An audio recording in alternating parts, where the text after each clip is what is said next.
manhã. Vem com o sol, vem do céu e das estrelas, café com o astral, vem mostrar uma luz, pra te ver com a vida, você ficar. Filho da terra, você do tudo, você da do ar. De bom astral, agora você vai ficar, uma luz em você vai brilhar. Café com o astral.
Folha em branco que se colore de imagens ou sobre a qual se desenha sinais, o cinema estampa o nosso olhar.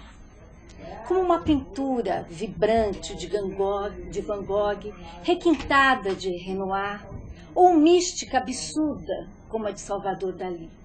Só que no cinema, essa pintura se junta ao teatro, se junta à dramaturgia, a literatura.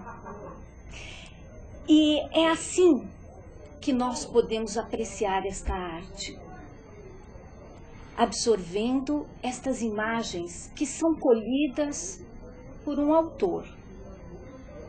Este autor vai buscar estas imagens no fundo do seu inconsciente, assim como nós vamos identificá-la da mesma maneira.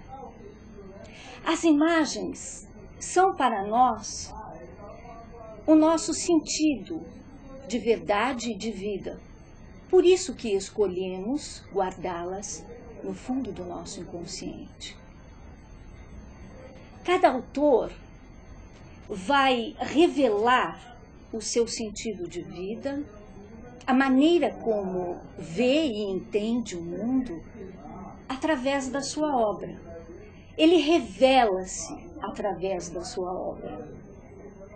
E é por isso que alguns autores se tornam imortais e ficam ali, arquivados dentro de nós, como as primeiras imagens que fizeram sentido em nossas vidas, a do pai, a da mãe. Tudo que está dentro de nós pode ser revelado. E existe uma vertente da astrologia para a qual nós ainda precisamos crescer, precisamos aprender, que vai falar exatamente disso. Ela é a astrocaracterologia. Para a astrocaracterologia, o que importa é como o indivíduo vê o mundo. Da mesma maneira que um autor vai se revelar através da sua obra e vai mostrar isso para nós, porque em cada obra nós vamos perceber traços marcantes que se repetem, nós podemos também, através deste estudo da astrocaracterologia, compreender por que aquele indivíduo repete atitudes, comportamentos em sua vida. É por isso que eu trouxe aqui hoje no Café com Astral alguém que foi a fundo nesse trabalho para tornar a astrocaracterologia conhecida. É por isso que eu recebo hoje aqui, para falar desse assunto fascinante, Edil Carvalho, filósofo, astrocaracterólogo e astrólogo. Boa tarde, Edil. Boa tarde, Kátia. É um prazer ter aqui você. É um prazer estar aqui com você também. E eu gostaria muito que você explicasse para a gente de onde surgiu essa ideia incrível de trabalhar a astrocaracterologia associando-a ao cinema. A astrocaracterologia ela foi criada pelo filósofo Olavo de Carvalho. Sim. Em 1989, né? E a tese básica é que um mapa astrológico faz um mapeamento da inteligência do sujeito. Então, se eu tenho um mapa astrológico de alguém, eu teria um diagnóstico de como essa pessoa percebe o mundo, intelige o mundo, interpreta o mundo.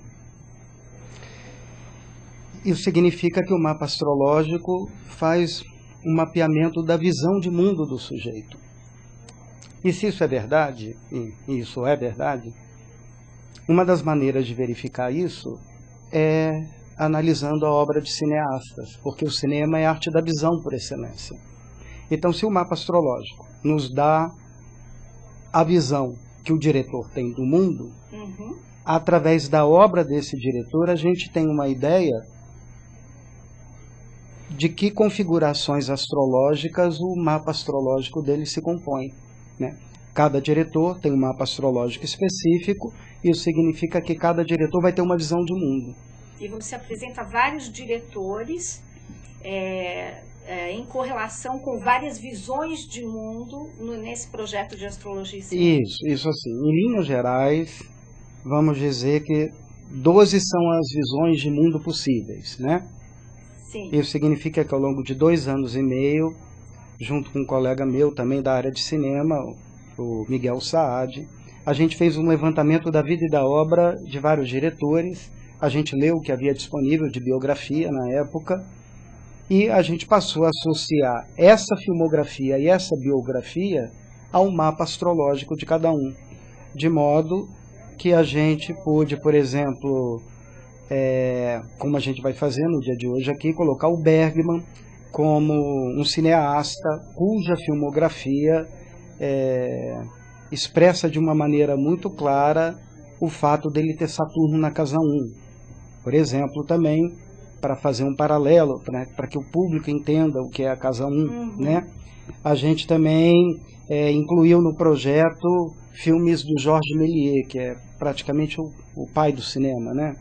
Em 1902 ele fez o famoso Viagem da Lua, que a gente conhece pelo fato do foguetinho cair no rosto de uma lua. E derreter a lua, né?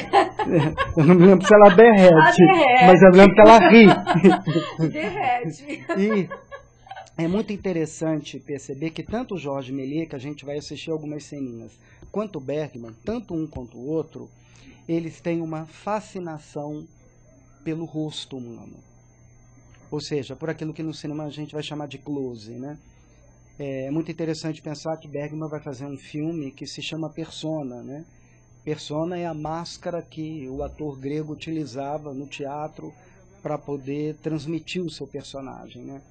O Georges Méliès, por sua vez, praticamente todos os pequenos filmes dele tem ele como ator, diretor, é ele que atua e fabrica todo o filme, né? Ele tem uma autoria imensa sobre tudo que ele faz, mas o que é curioso é que praticamente em todos os filmes o que mais aparece é a cabeça e o rosto dele. Então é interessante pensar que esses cineastas que têm planetas na casa 1, eles vão explorar por excelência a imagem, a autoimagem, a imagem que a pessoa passa, a imagem que a pessoa nutre sobre si mesma, a imagem que ela vê de si própria refletida no espelho. Gente, é por isso que a gente vai falar aqui de casa 1. Vocês estão entendendo? Por isso que eu comecei com esse close corajoso, sem HD.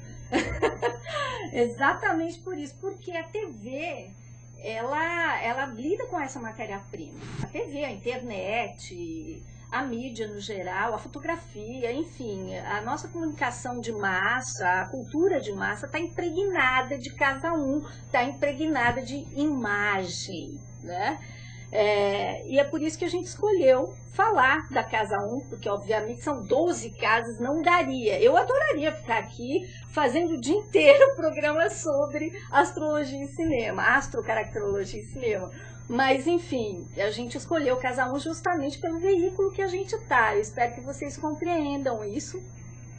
E já já a gente vai passar alguns trechos de filmes desses que o Edil estava comentando. Mas antes que a gente faça isso, Edil, eu gostaria que você desse uma rápida pincelada, né, para as pessoas em como a astrocartologia se relaciona com essas 12 visões de mundo. Assim, rapidamente, uma palavra que pudesse nos dar uma visão para que a gente pudesse entender um pouco mais sobre a Casa 1, pela ótica da astrologia. A Casa 1 é outra imagem. A Casa 2... você gostaria que eu desse uma uma ideia pincelada sobre as 12 casas e a visão da astrocartologia. Bom, então eu vou fazer isso já associando ao cinema, que eu acho que fica mais claro. Talvez eu não faça de todas as casas. Mas, por exemplo, é muito interessante a filmografia do Jim Jarmusch, né? É um diretor americano, ele é um diretor fora do esquema de Hollywood, e toda a investigação sobre que o Jim Jarmusch faz é sobre os ruídos de linguagem, sobre os problemas de comunicação. E é muito interessante que quando a gente levanta o mapa astrológico do Jim Jarmusch, a gente vê que, ele, por exemplo, ele tem Saturno na casa 3.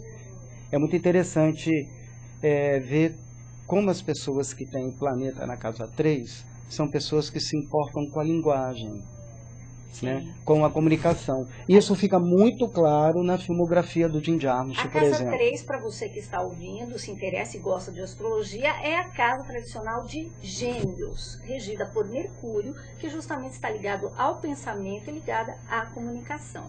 Ok, da casa 2, você pode dizer alguma coisa? Bom, da casa 2 a gente poderia lembrar do Peter Greenaway, né? Peter Greenaway vai ter um filme muito marcante, muito famoso, que é chamado Cozinheiro Ladrão, Seu Amante, Sua Mulher. Nossa, terrível. Terrível esse filme. É um filme que tem um apuro estético muito grande. É um filme que se passa praticamente todo dentro de um restaurante, de uma cozinha. E o diretor, em determinado momento, vai fazer um paralelo entre o ato sexual e a culinária. E é muito interessante que na filmografia dele inteira, mas particularmente nesse filme, ele vai explorar muito a questão sensorial, a questão epidérmica, a questão do paladar.